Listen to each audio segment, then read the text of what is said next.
ನಾನು ಕವನದ ಮೂಲಕ ನನ್ನ ಒಂದು ಸಂದೇಶವನ್ನು ನಿಮ್ಮೆದುರಿಗೆ ಇಡದೇ ಇದ್ದರೆ ನಾನು ಸಾಹಿತ್ಯದ ಜೊತೆಯಲ್ಲಿ ನಾನು ಅಪಚಾರ ಮಾಡಿದ ಹಾಗೆ ಅಂತ ನನಗನ್ಸುತ್ತೆ.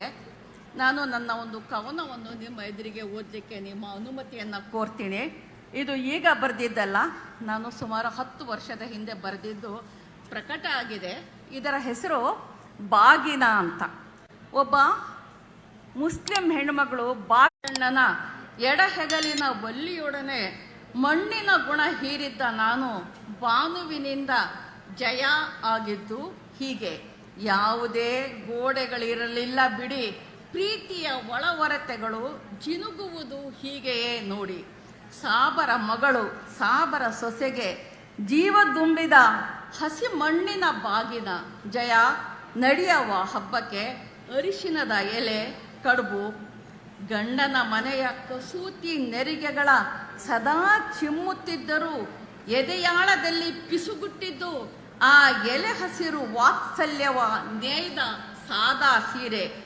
ಮಡಿಲಲ್ಲಿ ತುಂಬಿಸಿ ಕವುಚಿದ ಮೊರವ ಮರಳುವ ದಾರಿಯಲ್ಲಿ ನಿಂತು ಅರಳಿ ಮರವ ಕೇಳಿದ್ದೆ, ಹೇಗೆ ಕೊಂಡೊಯ್ಯಲಿ ಇದನ್ನು ನನ್ನ ಅತ್ತೆ ಮನೆಗೆ ಅರಿಶಿನ ಕುಂಕುಮದೊಡನೆ, ಹೇಗೆ ಬಿಡಿಸಲಿ ಬಾಂಧವ್ಯದ ಎಳೆಗಳ ರಂಗೋಲಿಯನ್ನು ಸಾಬರ ಮನೆ ಬಾಗಿಲಲ್ಲಿ. ಕೊಡಲೇ ಯಾರಿಗಾದರೂ ದಾರಿ ಹೋಗರಿಗೆ, ಕೊಡಬಹುದೇ ಅದನ್ನು ಯಾರಿಗಾದರೂ ಆ ಒಲವನ್ನು, ಆ ಬಲವನ್ನು, ಆ ಪಿತೃವಾತ್ಸಲ್ಯದ ಮಾತೃತ್ವವನ್ನು ನೆನೆಸಿಕೊಂಡಾಗ ಈಗಲೂ ಕಣ್ಣಂಚಿನಲ್ಲಿ ತೇವ.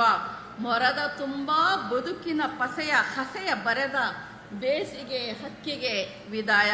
ಬಸವರಾಜಣ್ಣ, ನೀವು ಕೊಟ್ಟ ಮೊರ ಹೇಳುತ್ತೆ, ಮಿಡಿಯುತ್ತೆ, ಸಹಸ್ರ ಆರೋಪಗಳ ಎದುರು ಒಂಟಿಯಾಗಿ ನಿಲ್ಲುತ್ತೆ. ಇದು ಈಗ ನನಗೆ ನೆನಪಿಗೆ ಬರುತ್ತೆ.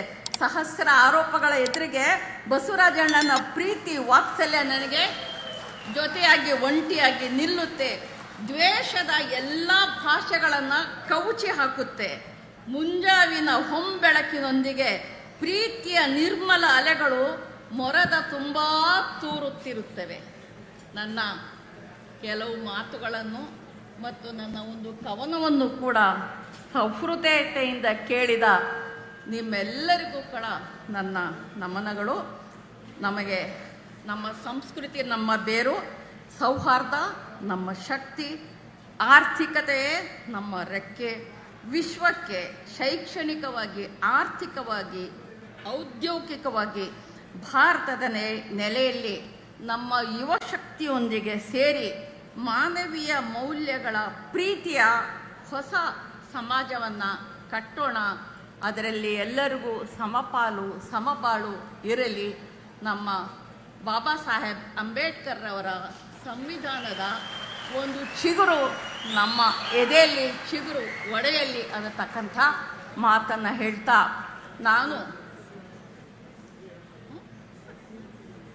ನಾನು ಇದುವರೆಗೂ ಸುಮಾರು ಕಾರ್ಯಕ್ರಮಗಳನ್ನ ನಡೆಸಿದ್ದೀನಿ, ಆಹ್ವಾನಿತಳಾಗಿದ್ದೀನಿ. ನಾನು 100 ಸಾರಿ ದೀಪಗಳನ್ನು ಬೆಳಗಿದ್ದೀನಿ. ನಾನು 100 ಸಾರಿ ಪುಷ್ಪಾರ್ಚನೆಯನ್ನು ಕೂಡ ಮಾಡಿದ್ದೀನಿ, ಮಂಗಳಾರತಿಯನ್ನು ಕೂಡ ಸ್ವೀಕರಿಸಿದ್ದೀನಿ. ನನಗೆ ಹೊಸದಲ್ಲ ಇದು. ಆದರೆ ಇದರ ಬಗ್ಗೆ ನಾಳೆ ಬಹುಶಃ ಒಂದು ಕನ್ನಡ ಪುಸ್ತಕ ಪ್ರಾಧಿಕಾರದಿಂದ ಬುಕ್ಕರ್ ಬಾನು ಬದುಕು ಬರಹ ಅನ್ನತಕ್ಕಂಥ ಒಂದು ಪುಸ್ತಕ ಪ್ರಕಟ ಆಗ್ತಾ ಇದೆ. ಅದರಲ್ಲಿ ನನ್ನ ಆತ್ಮಕಥೆಯ ಒಂದು ಭಾಗ ಪ್ರಕಟ ಆಗಿದೆ. ನನ್ನ ಮತ್ತು ಈ ಹಿಂದೂ ಧರ್ಮದ ಸಂಬಂಧ ಬಾಂಧವ್ಯ ಹೇಗೆ ಇದೆ ಅನ್ನೋದ್ರ ಬಗ್ಗೆ ಅದನ್ನು ನನ್ನ ಆತ್ಮಕಥೆಯಲ್ಲಿ ಬರೆದಿದ್ದೀನಿ. ಅದು ನಾಳೆ ಪ್ರಕಟ ಆಗ್ತಾ ಇದೆ. ಸಾಧ್ಯವಾದರೆ ಅದನ್ನು ದಯವಿಟ್ಟು ನೀವುಗಳು ನೋಡಿ ಅಂತ ಹೇಳಿ, ಎಷ್ಟೇ ರೀತಿಯ ಸವಾಲುಗಳು ಬಂದರೂ ಕೂಡ ದಿಟ್ಟವಾಗಿ ನಿಂತು ನನ್ನನ್ನು ಆಹ್ವಾನಿಸಿ ಈ ಕಾರ್ಯಕ್ರಮದಲ್ಲಿ ನಾನು ಭಾಗವಹಿಸುವುದಕ್ಕೆ ಕರ್ನಾಟಕ ಸರ್ಕಾರದ ಪರವಾಗಿ ನನಗೆ ಆಹ್ವಾನವನ್ನು ನೀಡಿ ನೈತಿಕವಾದಂತಹ ಒಂದು ಬೆಂಬಲವನ್ನು ಕೂಡ ನೀಡಿದಂತಹ ಸನ್ಮಾನ್ಯ ಮುಖ್ಯಮಂತ್ರಿಗಳಾದ ಶ್ರೀ ಸಿದ್ದರಾಮಯ್ಯನವರಿಗೆ ನಾನು ನನ್ನ ಕೃತಜ್ಞತೆಗಳನ್ನು ಸಲ್ಲಿಸಿ ನನ್ನ ಈ ಮಾತುಗಳನ್ನ ಮುಗಿಸ್ತೀನಿ. ನಮಸ್ಕಾರ.